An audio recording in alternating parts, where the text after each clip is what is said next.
আসসালামু আলাইকুম বন্ধুরা, কেমন আছেন সবাই? আজকে আমি আপনাদের সামনে হাজির হয়েছি অঙ্কুরিত ছোলার একটা সালাদের রেসিপি নিয়ে।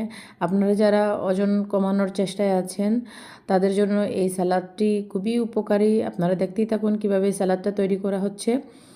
কুচি করে পেঁয়াজ কাটা দিয়ে দিলাম 2 চা চামচ, তারপরে দিয়ে দিলাম প্রায় 1.5 চা চামচ আদা কুচি, সামান্য পরিমাণ মতো কাঁচামরিচ কিউব করে কাটা আছে, তারপর দিয়ে দিচ্ছি পেঁয়াজের কলি, দেখতেই পাচ্ছেন। এবার এখন ছোটো ছোটো কিউব করে কাটা আছে টমেটো, দিয়ে দিচ্ছি টমেটো, তারপরে দিয়ে দিব সামান্য ধনিয়া পাতা কুচি করে কাটা, দেখতেই পাচ্ছেন।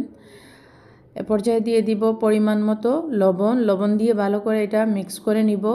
তারপরে দিব সরিষার তেল আর সামান্য লেবুর রস দিয়ে তৈরি হয়ে যাবে আমার অঙ্কুরিত ছোলার সালাদের রেসিপি। এই অঙ্কুরিত ছোলাতে প্রচুর পরিমাণে ভিটামিন ও খনিজ সমৃদ্ধ রয়েছে। অঙ্কুরিত ছোলায় vitamin C, B complex, iron, calcium, magnesium, phosphorus থাকে, যা রোগ প্রতিরোধ ক্ষমতা বাড়ায় এবং অস্থি স্বাস্থ্য ভালো রাখে। ওজন কমাতে সহায়তা করে। অঙ্কুরিত ছোলায় থাকা ফাইবার দীর্ঘ সময় পেট ভর্তি রাখে, খিদে কমায় এবং ক্যালোরির খরচ কমায়।